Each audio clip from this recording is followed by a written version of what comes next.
CXO Community.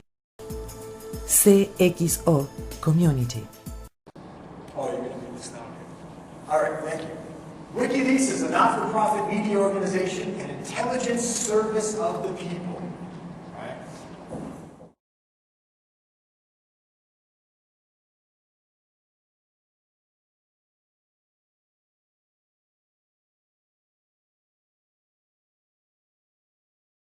Our mission is to be an uncensorable Wikipedia for untraceable mass document leaking and analysis. The way that they write their mission is very much, don't you want to join our cause? We are an intelligence service of the people, right? So very much the way that they exist is to get more people on board. Join our cause. Aren't you for that? We are for all of these things, and this is kind of what they, so that's their part of their mission statement, which kind of sums up what they're doing. But now let's see, Mr. Assange, let's take a look at what have they done to date, right? So since their founding in 2007, they've released over 1 million confidential documents so far, and rising. More on the way every day. We read about more on the way.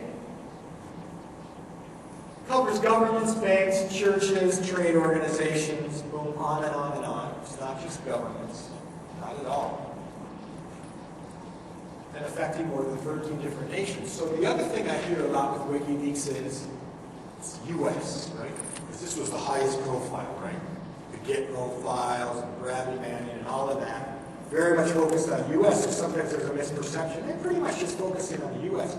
Actually, no, they have more attacks outside of the U.S. than in the U.S. They're focusing on all kinds of countries, all over the place. And these guys are very active, right? So it's not just the U.S. It's so far 13 different nations and growing. And in fact, if you look at their mission and what they want to do, they mention more other countries than they do the U.S. any day of the week, right? They love to talk mostly about other countries, not the U.S. So let's look at what these guys have done.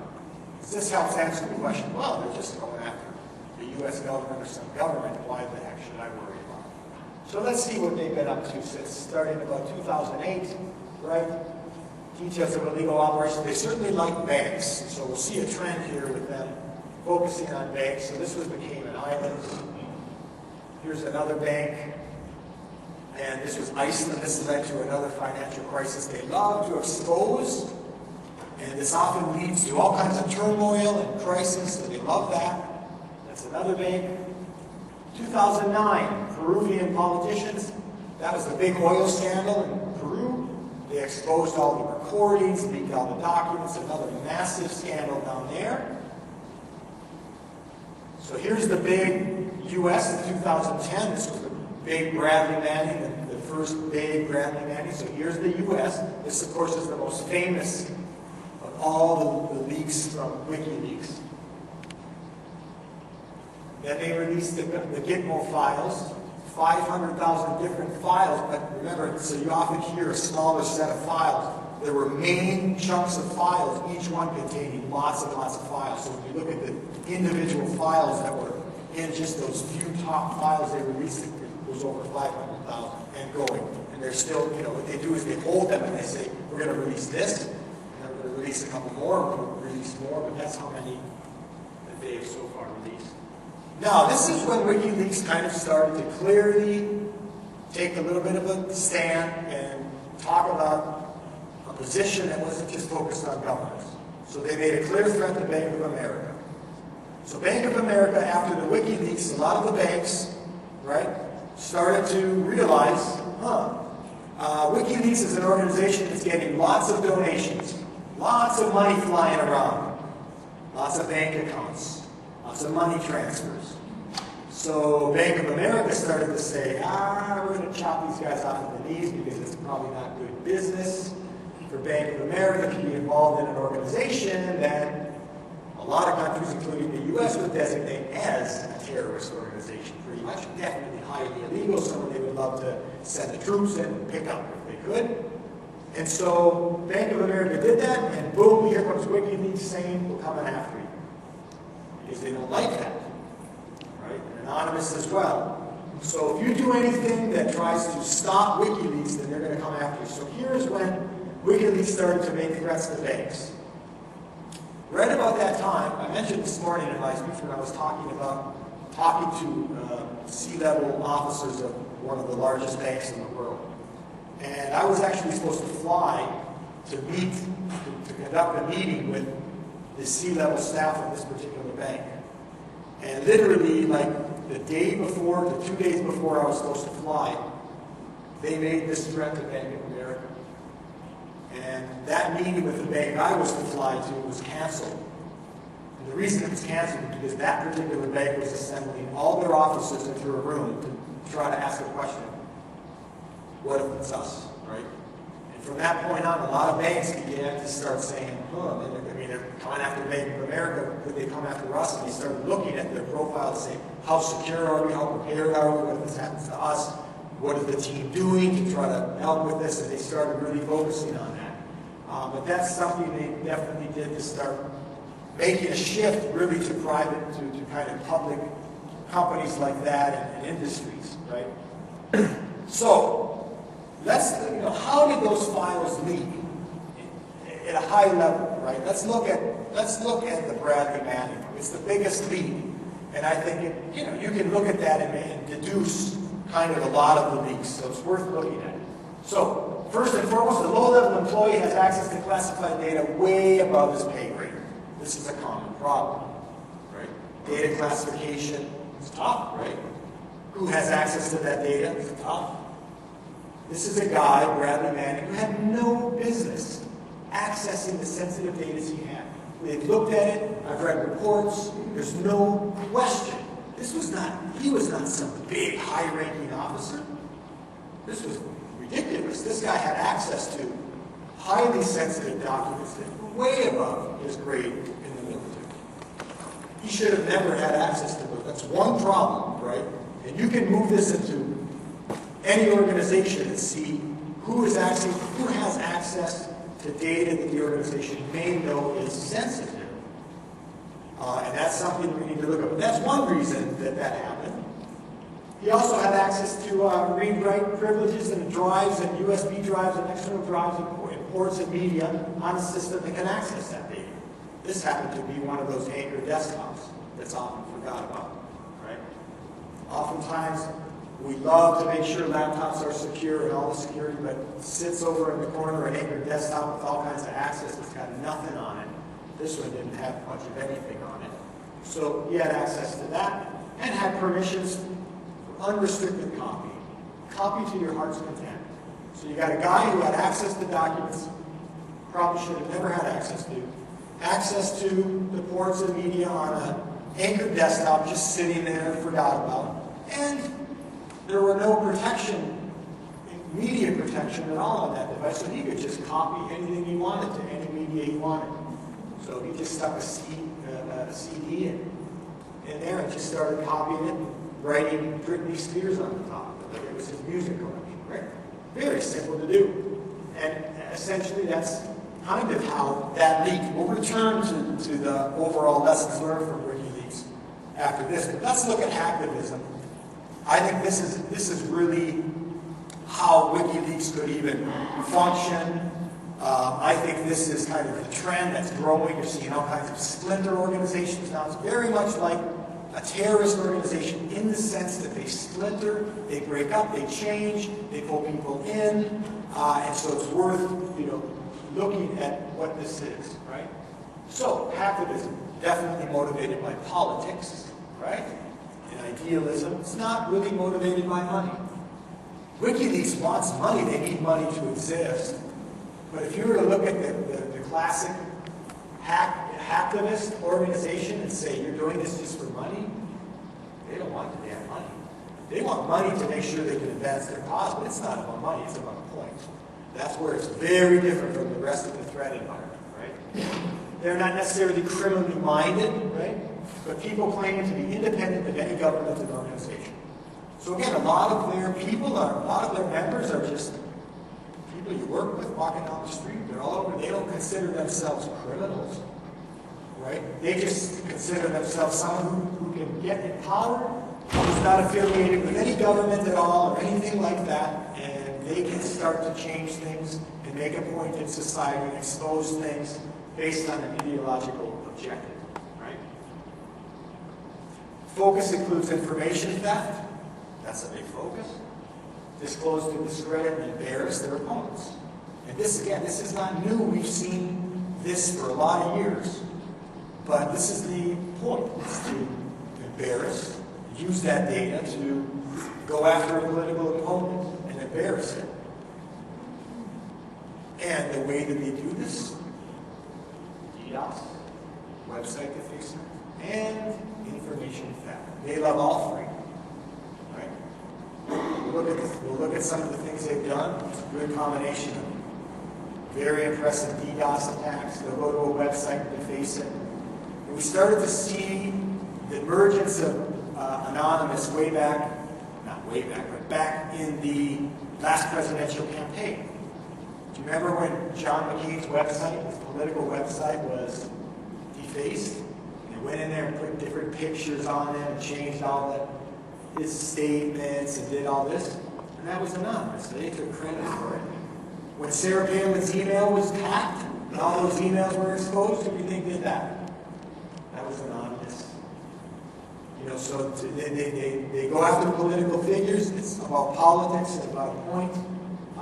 They have various methods that they're going to go do that.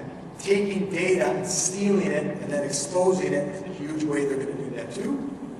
Right? So they're going to go in and take data. So this is anonymous. Right? And these guys are extremely powerful. There's no question. There's no way to look at Wikileaks and that organization and hacktivism without taking a look at these guys, because they are the way that this data oftentimes is getting leaked and getting stolen, and they are the kind of frontline warring faction for an organization like Wikileaks. They're their best friends in the whole world, completely a pair, but yet off doing different things, right? So they're together, but they're splintered. And some of the things that we see with the traces of Anonymous, I think, are incredibly powerful and all over the place when you start looking at it. So this is a reporter. I thought he summarized them so well. Anonymous is the first internet-based superconsciousness, right? A group in the sense that a flock of birds is a group. At any given moment, more birds could join, leave, or peel off in another entire direction, right? And this is exactly how they are. And we're starting to see now splinter groups of Anonymous out there. And I'll talk about the Sony leak, because this is a really classic one that I think shows the splintering of Anonymous. And that, like terrorist groups, they're going to be the big guys, the big head, the big organization, and others forming and factioning around it, which are serving the same objective, but doing it yet in their own way, in a completely splintered way. And it might look like there's no relation between the two whatsoever. Maybe there isn't. Usually there is. Right? So let's look at Anonymous. This is where someone says, why do I need to be concerned about it? It's only the U.S. government, so I don't know why. But Anonymous has been very busy. Right? 2008, the Church of Scientology, they didn't like them too much. They felt they were an organization that was oppressive. That church, they didn't like them politically, so they went in and attacked them, right? All kinds of documents there, total mess. That was 2008. 2010, 2009, there's the Australian government site, so government, yeah, they're going to go there. Zimbabwe, they went after them in 2010. Ooh, there's a big one in 2010. So now here's these guys saying, okay, we're going after the guys who are going after WikiLeaks. So this was a big move by Anonymous on a couple fronts to become more front-facing. They stepped right out into the public domain. They began to take credit and become much more higher profile and socially. And they made it very clear they did not like the fact that all these guys started shutting down processing and infrastructure to WikiLeaks. So they turned around and hit them all with a sophisticated distributed denial of service attack and took them all down in one day, right? And proudly stood up and said, we are Anonymous, we are Legion, right? And that was kind of when you started to see these guys and say, whoa, they're definitely going after, industries.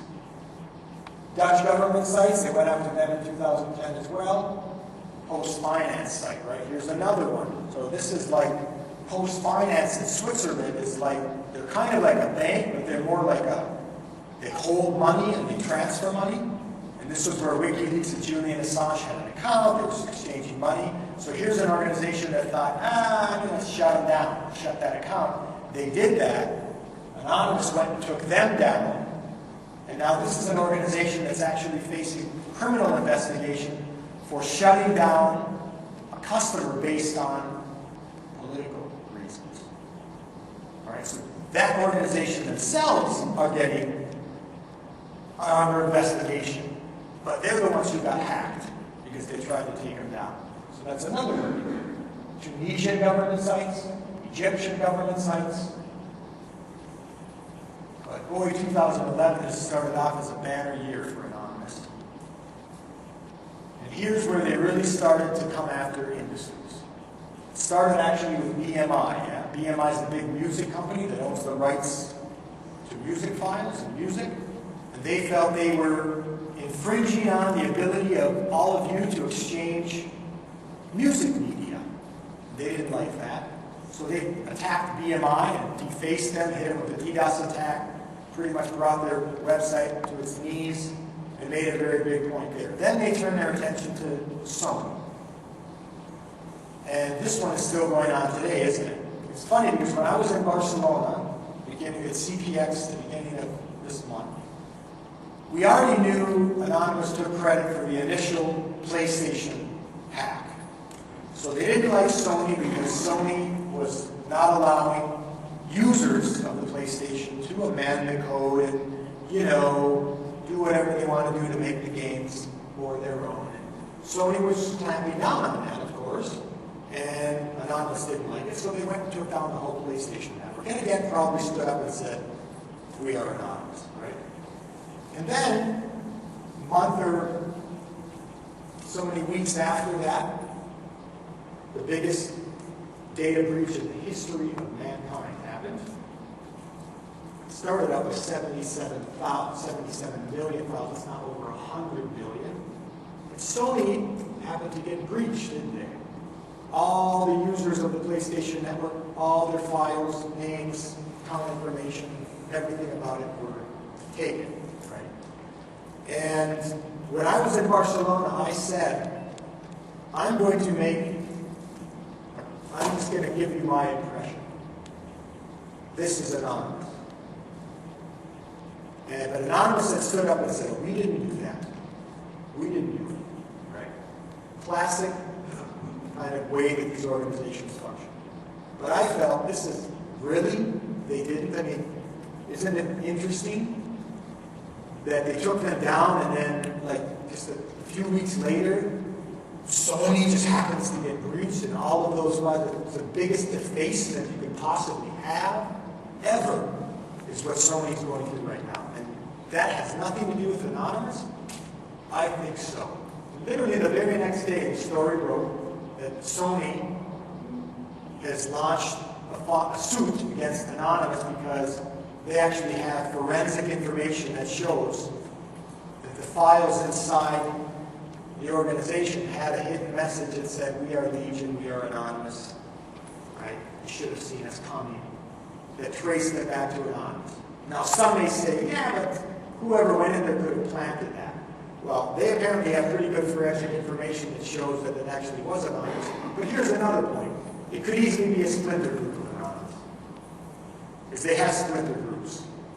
And they function this way. So here's Anonymous saying, here's a splinter group. I know what you guys are doing. Go get them. We're going to stand back and say it's not us. You go in there and get them.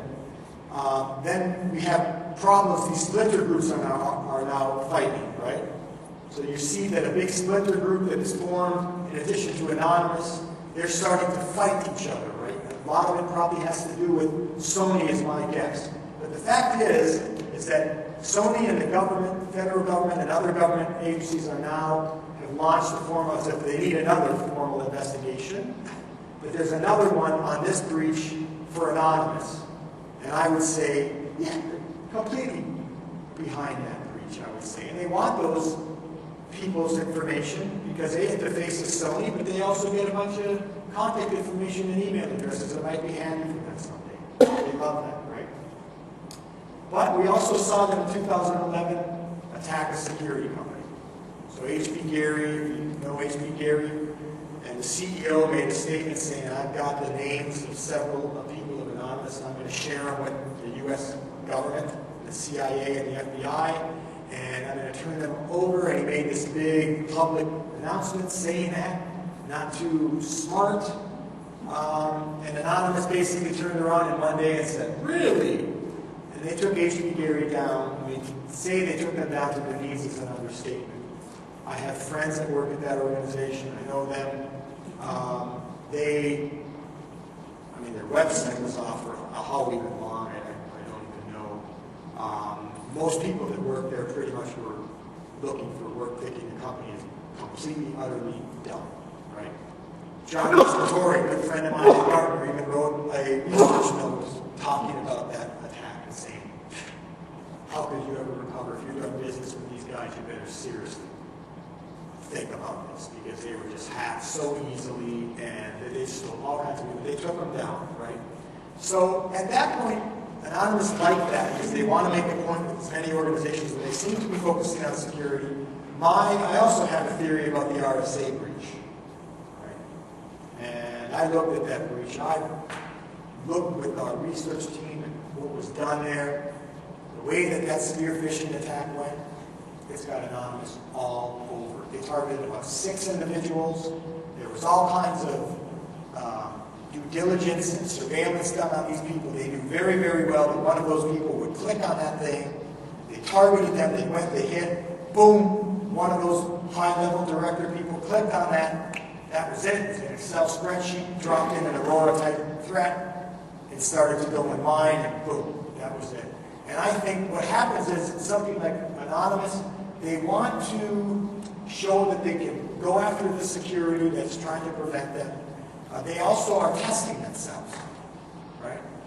So these organizations will launch attacks sometimes. They may never stand up and take credit for them, but they're launching the attacks so that they can themselves prove to themselves and the organization they can go in and do this. We got it. We did it. We actually exposed this, and it's against a security company. Good, right? So this is the way. It's concerning. To me, they're very powerful. They're very sophisticated, and they got all kinds of splinter groups now that are off, kind of doing the same kind of thing. And they may be connected. They may not. Oftentimes, they share the exact same objective. They may be funding the splinter groups. They may be connected, but there's no question these two are 2 peas in a pod. And when you combine them together, it's just something we ought to just be looking at with both eyes wide open. That's the biggest thing. This is not, I never look at this to say panic. I look at it to say, this is really what's going on, and let's just make sure our eyes are open to it, that's all. And so let's learn some things from it as well, because we can learn some things, right? So if we were to learn, so first thing we can learn is it's going to happen again, right? And it already is. There's the RSA, there's BP, there's Sony. Ooh, that was an interesting one, Epsilon, right? Here's Epsilon, that classic marketing organization. Had all their email addresses and usernames taken. But interestingly, when you look at the database of usernames that they took, it was a lot of consumers, right? Because Epsilon launches consumer-based marketing for all these companies. But do you know that database included an awful lot of usernames and addresses for 50 different companies? Right? Big companies, too. Like Target, Walmart, and every industry you'd ever think of, right? And so you kind of say, Anonymous, what do they want? Do they want your social security number? Not really. Do they want email addresses and names of company users? Oh, yeah. They're going to start looking at that. They're going to start doing due diligence on that and surveillance. They're going to figure out, perfect, I got what I need to launch a spear phishing attack or some kind of a whaling attack. So I look at something like epsilon, and I look again and say, incredibly curious. I would put money on the fact that that's anonymous or one of their groups. Taking information that they actually need to keep advancing their cause. You know, but it's happening. And when I talked about this morning about DLP and how disappointing it is that this technology isn't being turned on and used, this is why too, right? I mean, do you think any of these guys had DLP turned on or had it? They may have had some kind of solution they were working on, but did they have it turned on? Heck no, the networks were pathetically open.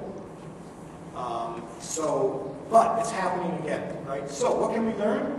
Lack of policy to restrict copy and sensitive data based on certification level increases risk for loss. Gotta learn that lesson, right? So the ability for lack of control to just simply restrict copying of data, right? This isn't technology that's like has never been out there, isn't available. We, for example, have market-leading data protection, port protection, media control. It's pretty simple. So do a lot of other security companies. It's mature stuff. You know, it's not that crazy to think about using it, but in many cases it's not. So they didn't have a policy that really stopped that, right? And of course, classified data access at a level above their position. This is still a problem. We need to learn that lesson and say, whether it's the military or your company, who has access to sensitive information? If you know there's information that's sensitive, maybe you've classified it or you know where it resides, who is getting access to it? And why do people that are low down in the chain have to have access to that? That opens up a lot of problems for threat within. And just users even accidentally releasing sensitive information. So we need to look at that. Hacktivism creates new threats within. That's a lesson we need to learn from this. Just be aware that hacktivism is about threats within. Bradley Manning was a threat within. He actually, when they said we are, you know, the movement for the people, and we're doing good, they actually, I saw a survey that an organization conducted, and they polled people asking them, do you actually agree with what Wikileaks is doing and why? And you would have been amazed at the number of people that actually responded saying, yes, I agree with them because I think they serve the public good with what they do. So, all it takes is one of those people to just be within your organization and say, I think they serve the public good. So I'm going to help them along their way and give them some information.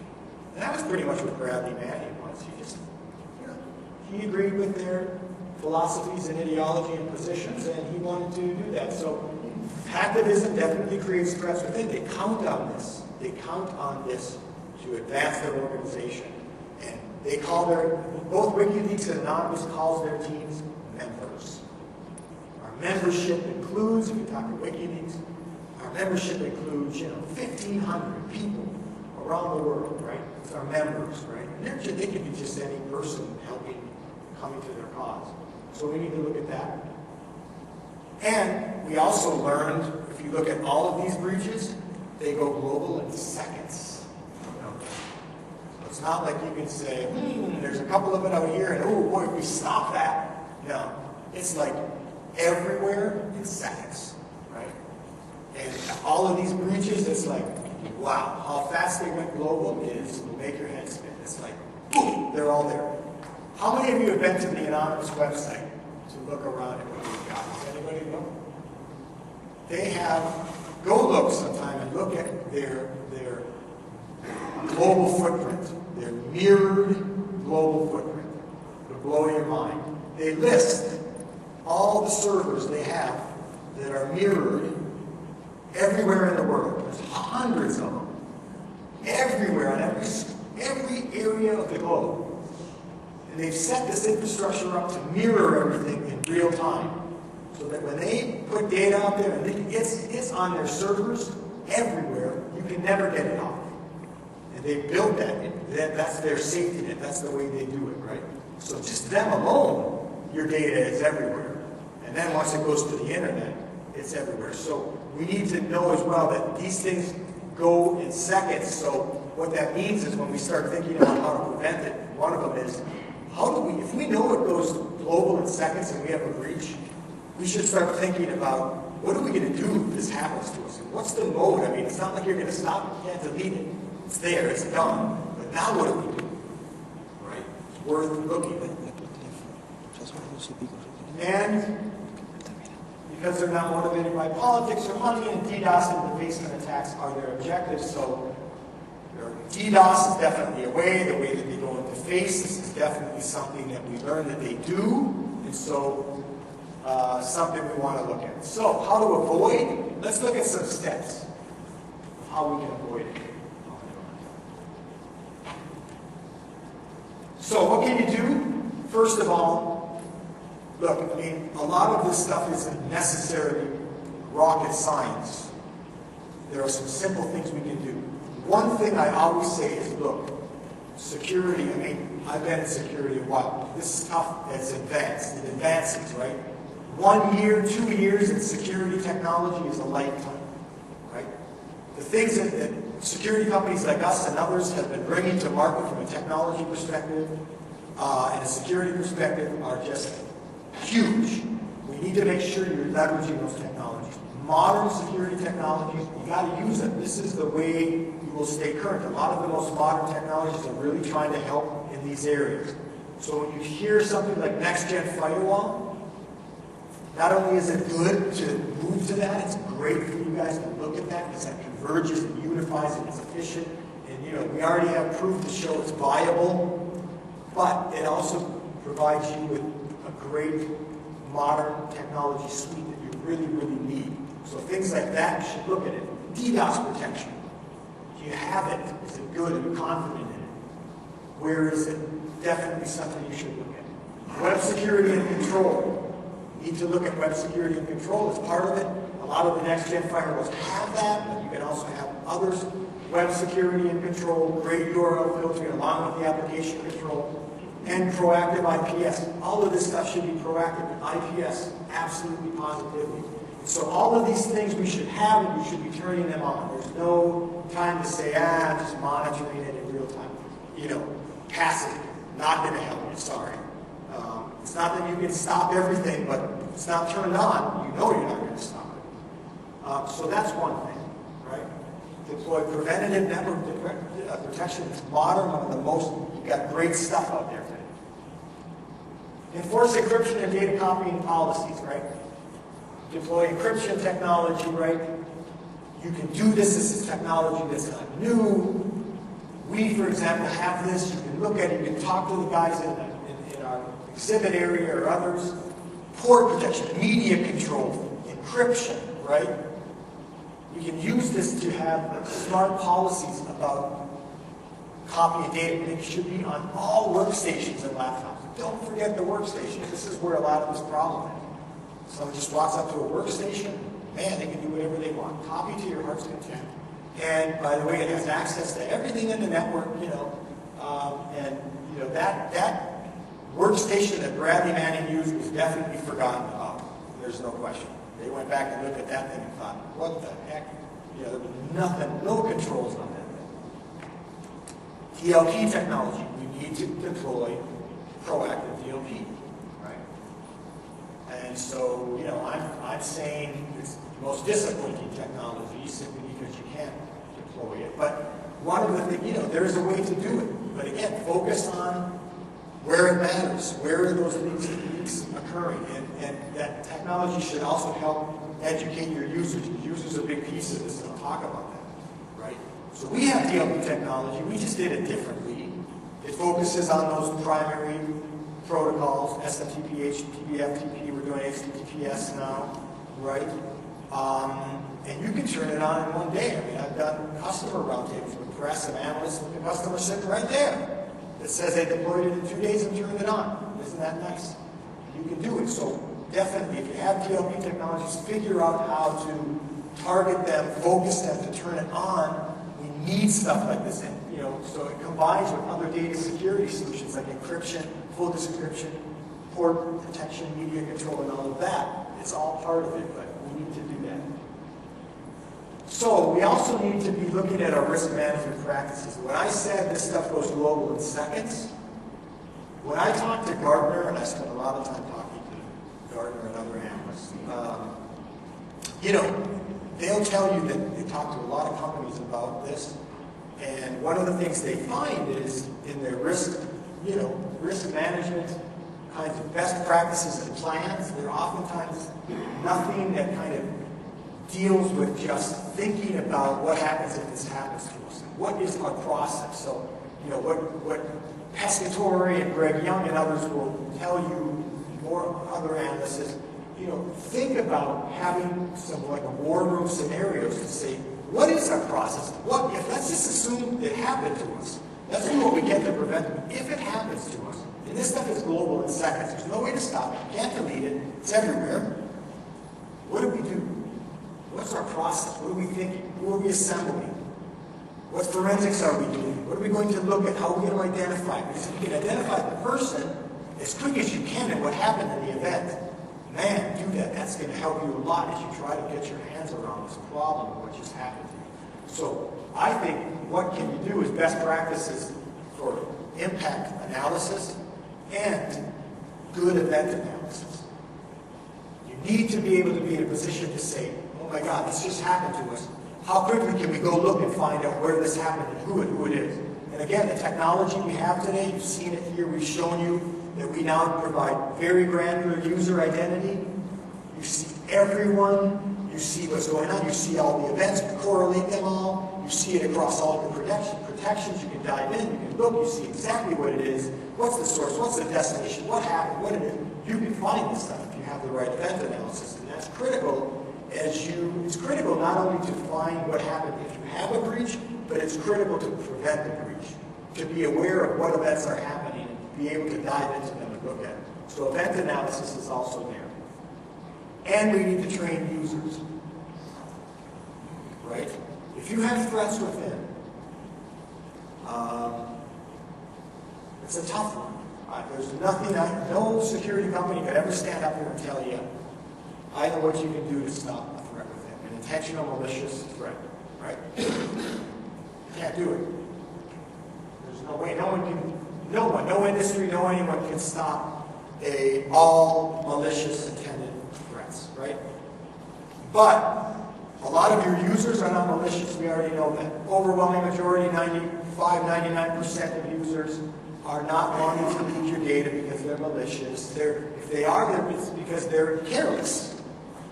So let's use those users to be diligent, to help in this fight. So if you can train users on how to handle data, how to maybe watch and see, my God, I just stumbled across some file on some server somewhere that had a hell of a lot of really sensitive information. You guys know about that? How do they know to tell you if there's no proactive education around the fact that you should be looking? Be careful how you use data. Watch it. If you see someone using data or sending it around that's sensitive, if you see data somewhere that you don't think should be there, let us know. And you can go a long way with that. So training users is a really, really big way. Of course, we talk about people, and I think it's absolutely, completely critical to start having people and users be part of everything about this. Because this is a way we can really make some major headway in this fight. So those are some things you can do. Look, what are some things we have? And it's not that you're all using this stuff or our stuff or you have to all use this stuff. But this is some stuff we have, and if you have this technology today with other vendors, then use it. Turn it on, look at it. But here's some things we do. Obviously, the next